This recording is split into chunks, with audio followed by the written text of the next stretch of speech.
में रिलीज हुई private lesson movie में एक मेड अपने मकान मालिक के 15 साल के बेटे को सेड्यूस करती है और फिर वो उसके साथ इंटीमेट भी होती है। और फिर इसके बाद क्या क्या होता है ये हमें आगे इस वीडियो में पता चलेगा। तो चलिए बिना समय गवाए इस मूवी की एक्सप्लेनेशन को स्टार्ट करते हैं। मूवी के स्टार्ट होते हैं हमें फिली और सरमन नाम के दो दोस्तों को दिखाया जाता है जिनकी उम्र सिर्फ 15 साल की होती है। ये दोनों चुपके से अपने सीनियर की पार्टी को दूर से देख रहे होते हैं। पार्टी में शर्मन की सिस्टर जोयास भी होती है जिसे उसका बॉयफ्रेंड पूल में धक्का देता है और वो अपने कपड़े बदलने के लिए बाथरूम जाती है। इसके बाद फिली और सरमन जोयास को कपड़े बदलते हुए छुप कर देखते हैं, लेकिन तभी इनकी टीचर इनको पकड़ लेती है और फिर फिली से कहती है कि उसकी उम्र में इन सब चीजों के लिए क्यूरियस होना आम बात है और वो उसे एडवाइस देती है कि उसे अपनी उम्र की लड़की के साथ दोस्ती करनी चाहिए। लेकिन फिली को अपने से ज्यादा उम्र की लड़कियों में ज्यादा इंटरेस्ट होता है।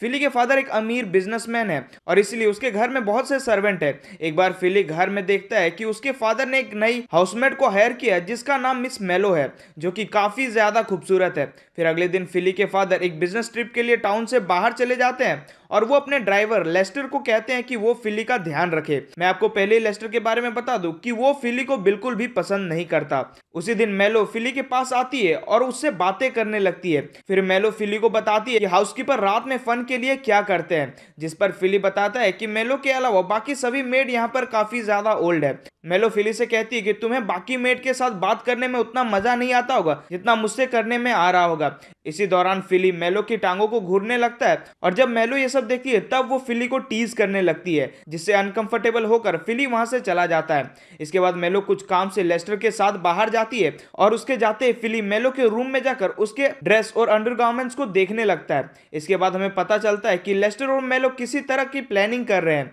लेस्टर चाहता है कि फिली के फादर के लौटने से पहले मेलो फिली के साथ इंटीमेट हो, लेकिन मेलो को यह करना अच्छा नहीं लग रहा था। पर लेस्टर किसी चीज को लेके मेलो को ब्लैकमेल करता है और उसे ऐसा करने को कहता है। उसी रात को फिली अपने दोस्त सरमन के साथ मेलो के रूम के पास जाकर उसे कपड़े बदलते हुए देखने की कोशिश करता है, लेकिन मेलो उन्हें देख लेती है और लाइट्स बंद कर देती है और इसलिए वो दोनों कुछ नहीं देख पाते। अब कुछ दिनों तक ऐसा ही चलता है और फिली मेलो के आसपास मंडराने लगता है और वो धीरे धीरे मेलो की ओर काफी ज्यादा अट्रैक्ट होने लगता है। अब अगली रात को जब फिली मेलो के रूम के बाहर ताक झांक कर रहा होता है तो मेलो उसे पकड़ लेती है और कमरे के अंदर आने को कहती है। मेलो फिली से कहती है कि अगर वो उसे कपड़े निकालते हुए देखना चाहता है तो उसे पहले क्यों नहीं बताया। यह कहकर मेलो फिली से दरवाजा बंद करने को कहती है। इसके बाद मेलो फिली के सामने एक एक करके अपने सारे कपड़े उतार देती है और पूरी तरह से नेकेड हो जाती है और ये देख फिली बहुत ही ज्यादा एक्साइट हो जाता है। इसके बाद मेलो फिली से कहती है कि वो उसके ब्रेस्ट को टच कर सकता है, लेकिन ये सुनकर फिली काफी ज्यादा पैनिक हो जाता है और नर्वस होकर वहां से चला जाता है।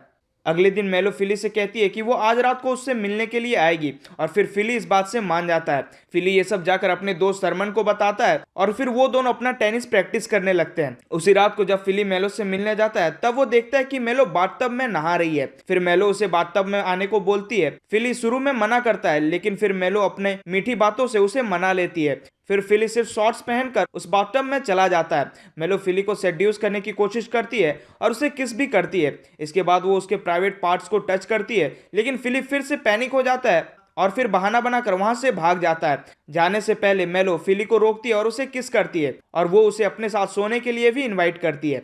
अगले दिन फिली ये सब के बारे में सरमन को बताता है और सरमन कहता है कि मेलो जरूर एक वेश्या है, इसीलिए वो तुम्हारे साथ इतनी आसानी से इंटीमेट होना चाहती है। लेकिन फिली को ये बात बिल्कुल पसंद नहीं आती क्योंकि वो अब मेलो को पसंद करने लगा था और वो उससे प्यार करने लगा था। उसी रात को फिली मेलो को मूवी डेट पर लेकर जाता है और मूवी के दौरान मेलो फिली को पूरी तरह से सेड्यूस करने की कोशिश करती है। वापस आते हुए पूरे रास्ते में वो दोनों किस करते हैं और लेस्टर भी ये सब देख रहा होता है। अब घर वापस आकर दोनों इंटीमेट होने के लिए तैयार होने लगते हैं, लेकिन उससे पहले फिली मेलो को बताता है कि वो उससे प्यार करता है और वो उससे शादी भी करना चाहता है। मेलो कहती है कि हम दोनों कभी भी शादी नहीं कर सकते क्योंकि उनकी एज में बहुत ज्यादा गैप है, लेकिन ये सुनकर फिली को बहुत ज्यादा बुरा लगता है और उसे लगता है कि मेलो उससे प्यार नहीं करती और गुस्से में वो वहां से चला जाता है। जब इसके बारे में फिली अपने दोस्त शर्मन को बताता है तब शर्मन उसे डांटता है कि उसने मेलो से इंटीमेट होने से पहले शादी के बारे में क्यों पूछा। पर इधर फिली ज्यादा देर तक मेलो से दूर नहीं रह पाता और अगले ही दिन वो उसे डेट के लिए पूछता है और मेलो मान जाती है। उसी रात को दोनों रेडी होकर एक रेस्टोरेंट में जाते हैं और एक दूसरे के साथ फ्लर्ट भी करते हैं।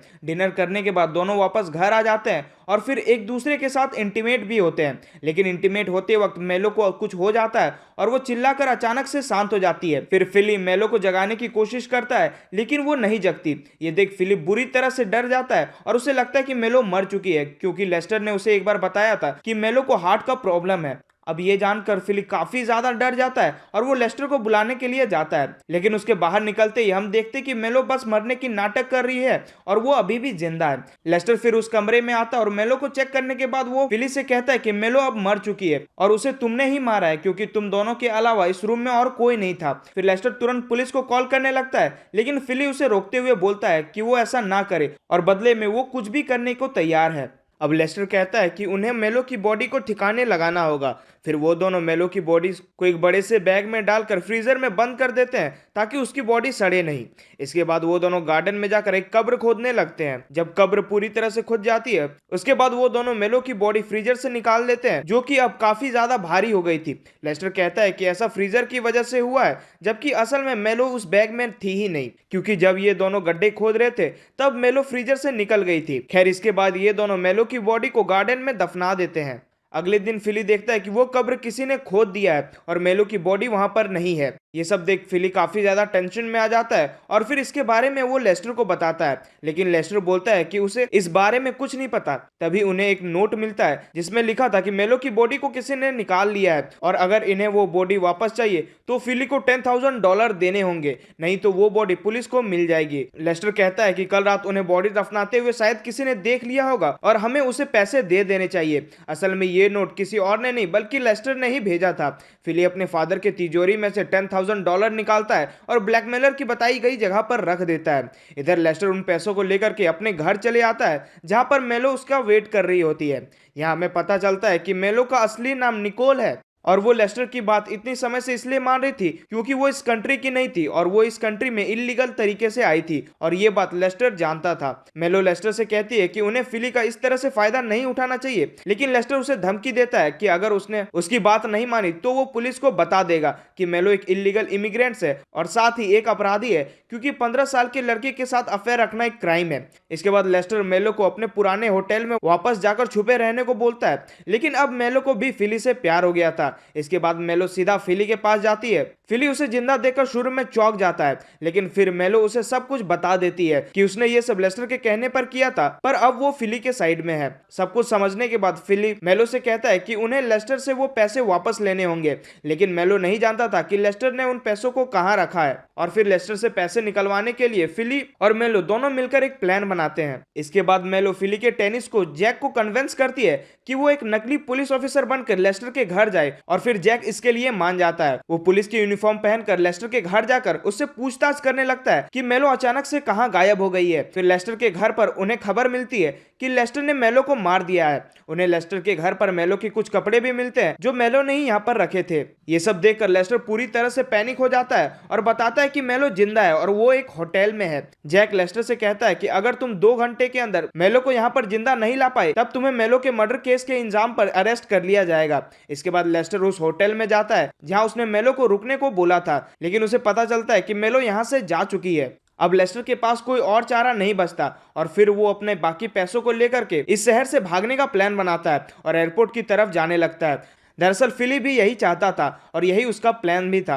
इसके बाद फिलिप और मेलो सरमन की कार में लेस्टर का पीछा करते हुए एयरपोर्ट तक चले जाते हैं। लेस्टर एयरपोर्ट पहुंच जाता है, लेकिन यहाँ उसे फिलिप के फादर मिलते हैं जो आज ही लौट रहे थे और इसके बारे में लेस्टर भूल गया था। तभी फिलिप भी जैक और मेलो के साथ यहाँ पर आ जाता है, जिसके कारण लेस्टर भाग नहीं पाता और फिर फिलिप लेस्टर के हाथों से पैसों वाली बैग ले लेता है। फिलिप अपने फादर को लेस्टर की हरकतों के बारे में कुछ भी नहीं बताता और बदले में लेस्टर भी इस बात को राज ही रखता है कि मेलो इलीगली यहाँ रह रही है और उसका फिलिप के साथ अफेयर चल रहा है और इससे लेस्टर की नौकरी भी बच जाती है। घर वापस आकर मेलो फिलिप से कहती है कि वो इस जॉब को छोड़कर जा रही है, क्योंकि आज नहीं तो कल फिलिप के फादर को उनके अफेयर के बारे में पता चल जाएगा और वो उसे नौकरी से निकाल देंगे या फिर पुलिस उसे पकड़कर ले जाएगी। लेकिन वो प्रॉमिस करती है कि वो फिलिप से मिलते रहेगी। जाने से पहले फिलिप और मेलो एक दूसरे के साथ इंटीमेट भी होते हैं और फिर अगले दिन मेलो वहां से चली जाती है। इसके बाद फिलिप अपने स्कूल जाता है और अब वो काफी ज्यादा कॉन्फिडेंट हो गया होता है। वो अपनी एक हॉट और टीचर से जाकर मिलता है। ये वही टीचर है जिसने मूवी के शुरुआत में फिली को एडवाइस दी थी। फिली अपनी टीचर को एडवाइस के लिए थैंक्स बोलता है